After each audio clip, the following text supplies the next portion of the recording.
नमस्कार। ज्योतिष परामर्श केंद्र जागेश्वर धाम के YouTube चैनल पर आपका स्वागत है। मैं हूं ज्योतिषी भुवन चंद्र पांडे। प्रिय दर्शकों, आज हाजिर हूं लेकर मंगल ग्रह का ज्योतिषीय परिचय। मंगल ग्रह कैसे शुभाशुभ फल देता है आपकी जन्म कुंडली में। मंगल यदि आपकी जन्म कुंडली में बुरा है या सही है, इसका अनुमान आप कैसे लगा सकते हैं, यह सब आपको इस कुंडली में बताएंगे। हाँ, छोटे छोटे उपाय भी हम इसमें बता रहे हैं। हालांकि मंगल के बारे में हमने आपको कई बार बता दिया है, यहाँ पर भी बताएंगे। और यदि आप ज्योतिष की जिज्ञासा रखते हैं तो आपको ज्योतिष परामर्श केंद्र जागेश्वर धाम के इस YouTube चैनल को लाइक करना चाहिए, सब्सक्राइब करना चाहिए और बेल आइकन का बटन इसलिए दबाना चाहिए ताकि सोशल मीडिया प्लेटफॉर्म पर आपको यह जानकारी बहुत जल्दी और बहुत आसानी से मिल जाए। चलिए चलते हैं मंगल की तरह। ज्योतिष में मंगल को सेनापति कहा गया है। सेनापति इसलिए कहा गया है कि जिस भी जातक की जन्म कुंडली में, और यदि आपकी जन्म कुंडली में मंगल शुभ फल देता है तो उसका सबसे पहला शुभ परिणाम यह होता है कि ऐसा जातक जिसका मंगल शुभ है वह सेना में उच्च अधिकारी होता है, वह पुलिस में उच्च अधिकारी होता है, वह रक्षा विभाग में उच्च अधिकारी हो सकता है कि वह रक्षा मंत्री भी बन जाए, इसमें कोई संशय नहीं। परंतु यह मंगल के उच्च होने का फल नहीं है, बल्कि मंगल के शुभ फल देने का शुभाशुभ फल है। मंगल शुभ फल कब देता है और मंगल अशुभ फल कब देता है, यह हम आपको बताते हैं।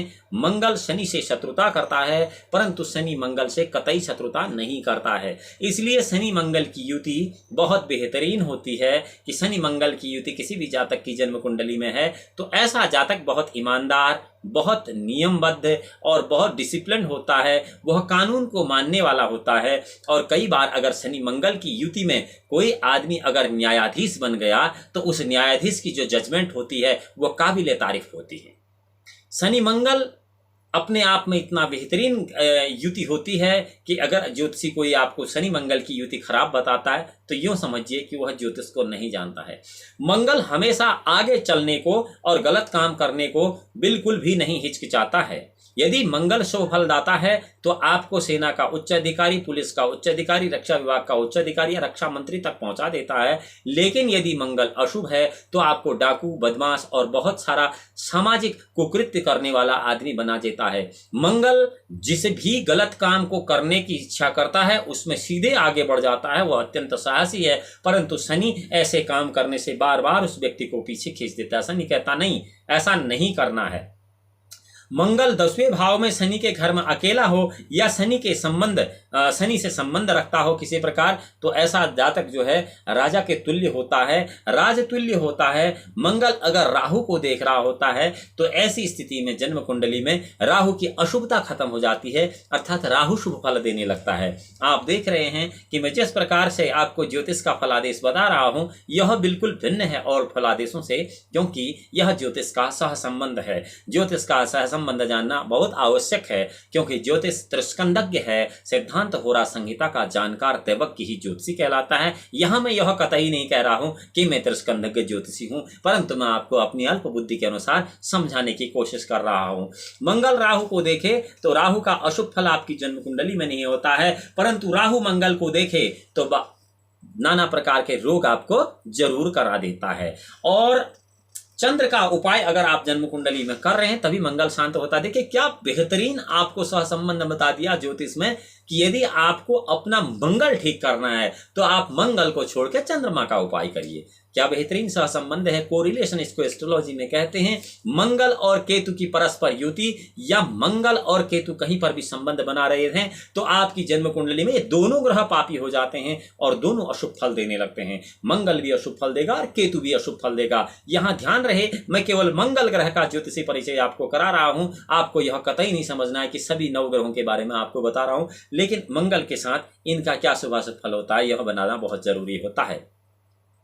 अगर मंगल शनि को देखे तो अपना अशुभ प्रभाव देगा, मंगल शनि को देखे तो अपना अशुभ प्रभाव देगा, पर शनि का शुभ प्रभाव होगा, शनि का बहुत शुभ प्रभाव होगा। और यदि शनि मंगल को देखे तो दोनों ग्रहों का शुभ फल होता है। शनि यदि मंगल को देखे तो दोनों ग्रहों का शुभ फल होता है, क्योंकि शनि हमेशा अच्छा ग्रह है और मंगल हमेशा पाप ग्रह है। मंगल उल्टा काम करने को 24 घंटे तैयार रहता है, जबकि शनि बार बार उसे पीछे खींचता है। देखिए आप उल्टा काम न करें, शनि इसके लिए आपको दरिद्र तक बना देता है। शनि को जब लगता है कि यह जातक बहुत कुकर्म करने वाला है तो उससे पहले वो आपकी बुद्धि नहीं बल्कि आपके धन का नाश करा देता है। है, आपको डरा देता है कि यार मैं अब क्या करूंगा।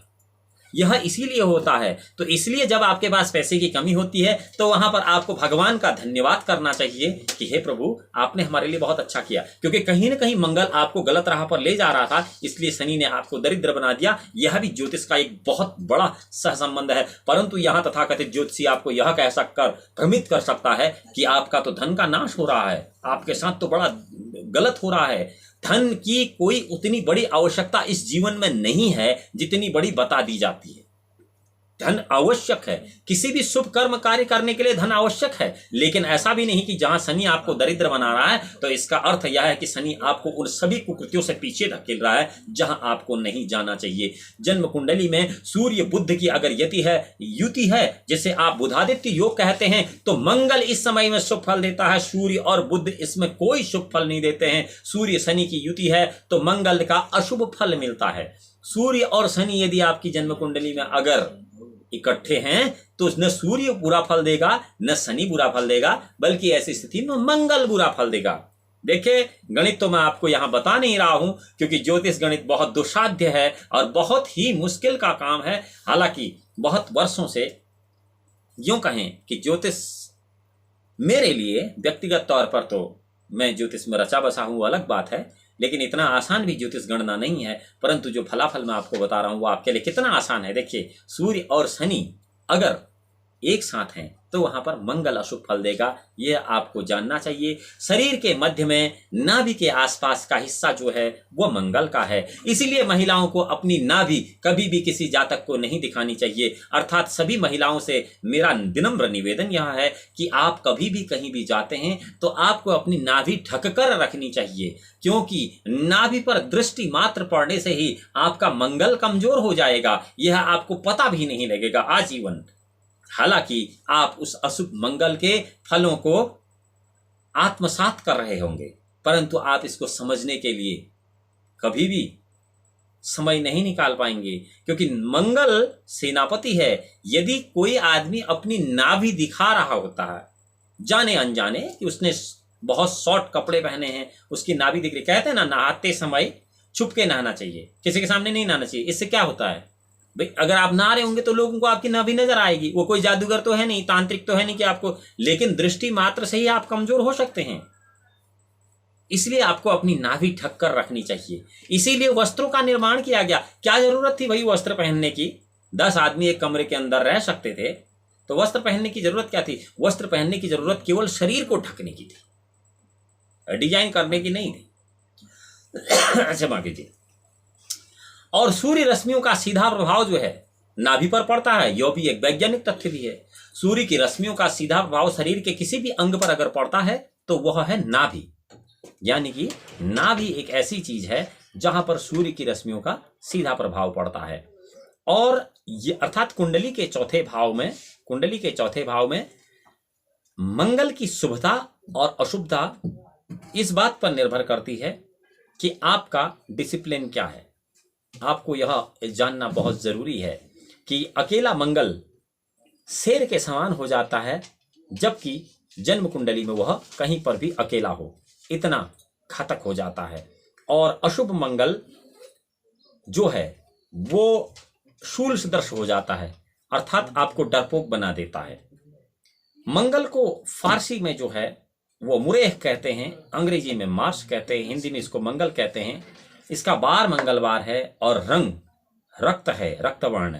मंगल पुरुष ग्रह है और इसका कारक भाव जो है वो तीसरा है, यानी कि तीसरे भाव में मंगल अत्यंत बली हो जाता है। मैंने पहले कई बार कुछ वीडियो आपको बताए हैं कि बली मंगल क्या करता है, न्यून बली मंगल क्या करता है और नष्ट बली मंगल क्या करता है।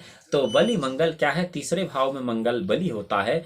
मंगल की जो मित्रता और शत्रुता है वो है कि मंगल के लिए सूर्य चंद्र वो गुरु जो हैं वो मित्र हैं, अर्थात मंगल सूर्य चंद्रमा और गुरु को मित्र मानता है। और बुध वो केतु जो हैं यह इसके सम हैं, और राहु और शनि जो हैं राहु और शनि जो हैं सम हैं। बुध और केतु को मंगल जो है अपना शत्रु मानता है। राहु मंगल के साथ मौन रहता है, अर्थात राहु यदि मंगल के साथ है तो चुप रहता है। क्या समझे कि राहु मंगल के साथ चुप होता है। मंगल राहु की युति के बारे में किसी आदमी ने इस YouTube चैनल पर एक कमेंट किया था कि राहु और मंगल की युति है, तो आप यूँ समझिए कि राहु वहाँ पर निष्क्रिय है, वो चुप हो जाता है, मौन हो जाता है। अब शुभ मंगल का जो काल है, यानी कि जब आप पैदा होते हैं उससे 24वें दिन में मंगल अपना प्रभाव देता है, और जब आपकी आयु 13 वर्ष की होती है उस समय भी मंगल अपना फल देता है। महादशा वर्ष इसके जो हैं वो 7 होते हैं, परंतु यह 3 वर्ष तक ये अपना फल देता है, और सामान्य चक्र इसके 2 हैं, और इसका प्रभाव प्रारंभ में प्रभाव की गति जो है वो घोड़े के समान होती है, बहुत तेजी से चलता है। मंगल अशुभ हो तो 32वां दिन, 15वां वर्ष और 90 वर्ष यदि आदमी जी गया तो यह बहुत घातक होते हैं। मंगल की कुल आयु का योग जो है वो 28 वर्ष होता है, यानी कि मंगल की अपनी आयु 28 वर्ष है। यदि मंगल आपकी जन्म कुंडली में 3रे भाव में बहुत मजबूत है तो यूं समझिए कि मंगल ग्रह की आयु 28 वर्ष है। और यदि मंगल शनि के साथ है, मंगल शनि के साथ है तो मंगल इतना ज्वलनशील होता है, इतना ज्वलनशील कैसे, हिंदी में उसके लिए क्या दूसरा शब्द हो सकता है कि आप समझिए कि भई ये आदमी इससे इतना जलता है। तो मंगल शनि के साथ इतना ज्वलनशील होता है कि वो अपनी 20 वर्ष की आयु को खुद ही कम कर देता है। शनि के साथ मंगल जो है केवल अपनी 8 वर्ष की आयु रखता है, अर्थात यहाँ पर शनि के साथ मंगल अपने 20 वर्ष कम कर देता है, जो कि पूर्ण आयु में रंध्र स्थान में जैमिनी मत को, जैसे हमने कल कहा आपको छोड़ देना चाहिए, वहाँ पर यह काम आता है कि रंध्र स्थान में आप आयुर्दाय में किस प्रकार किसी जातक की जन्म कुंडली में उसकी आयु का निर्धारण करते हैं। मंगल की कुल आयु 28 वर्ष है और शनि के साथ वो अपने 20 वर्ष कम कर देता है। मंगल मकर राशि में उच्च का स्वग्रही होता है, उच्च का होता है, और कर्क राशि में नीच का माना जाता है मंगल। लेकिन नीच का मंगल कर्क राशि में यदि 3रे भाव में है तो वह नीच के फल न देके ठीक ठाक फल दे देता है, यानी कि आपको उतना नुकसान नहीं पहुंचाता है। सुप्त मंगल हस्तलिखित कुंडलियों में सब जगह लिखा रहता है कि कौन सा ग्रह सोया है, कौन सा ग्रह जिंदा है, कौन सा ग्रह मुर्दा है, कौन सा ग्रह बुढ़ा है, कौन सा ग्रह जवान है, कौन सा ग्रह बाल्यावस्था में है। और अगर किसी जन्म कुंडली में मंगल सोया हुआ है तो उसको कौन जगाएगा, उसको कौन जगाएगा, इसका मतलब ये नहीं कि कोई आदमी जगाएगा, कौन सा ग्रह उसको जगाएगा। अगर मंगल सोया है और तो क्या होता है कि ऐसी स्थिति में पत्नी की जन्म कुंडली, यानी कि जब आपकी शादी हो जाती है, यानी कि ऐसे समय में यह भी कहा जाता है जिस जातक की जन्म कुंडली में मंगल सोया तो उसकी शादी जल्दी कर दो, क्योंकि शादी के बाद मंगल जागता है पत्नी की जन्म कुंडली से।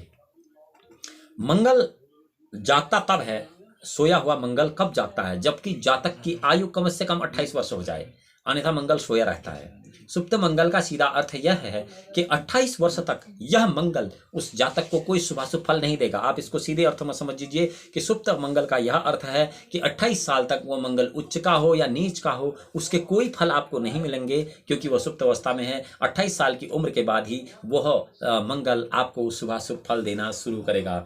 प्रिय दर्शकों, अगर मंगल खराब है तो उसके लिए क्या उपाय करने चाहिए, ये हम आपको कल से ही बता रहे हैं। सभी ग्रहों के लिए सफ़ेद सूरमा जो है आंखों में लगाने से मंगल का जो अशुभ फल वो दूर होता है। अब आप कहेंगे भी मंगल का रंग लाल है और सूरमा सफ़ेद लगा रहा है, यह ज्योतिष का सहसंबंध है। आप सफ़ेद सूरमा लगाइए, रक्त वर्ण मंगल आपकी जन्म कुंडली में शुभ फल देने शुरू कर देगा। तांबा और मूंगा अनामिका अंगुली में अगर आप धारण करते हैं तो भी मंगल आपको शुभ फल देगा। तंदूर में मीठी रोटी, तंदूर की जो रोटी है उसमें चीनी डाल के उस रोटी को आप बांटें तो भी आपको मंगल शुभ फल देगा। बहते पानी में रेवड़ी डाल दें, बतासे डाल दें, शहद डाल दें, सिंदूर बहा दें तो भी मंगल आपका शुभ फल देना शुरू करेगा। गायत्री मंत्र का हमेशा जाप करें, मंगल आपको शुभ फल देगा। हनुमान जी की उपासना करें तो मंगल आपको शुभ फल दे सकता है। सिंदूर मिठाई अथवा मीठा भोजन दान दे दें तो भी आपको मंगल शुभ फल दे सकता है। और इस प्रकार के छोटे छोटे अन्य उपाय आपको पहले भी हमने बता रखे हैं। अब अगली वीडियो में हम आपको बताएंगे कि बुध ग्रह का संक्षिप्त परिचय, यानी कि बुध ग्रह का ज्योतिषी परिचय, और बुध ग्रह का ज्योतिषी परिचय के साथ साथ वो अगर अशुभ शुभ होता है तो उसके लिए क्या आप उपाय कर सकते हैं, यह सब अगली वीडियो में बताएंगे। अगली वीडियो में जब हम आपसे मिलते हैं तब तक के लिए भगवान भोलेनाथ आपका परम कल्याण करें। अगली वीडियो में फिर मिलते हैं, तब तक के लिए नमस्कार।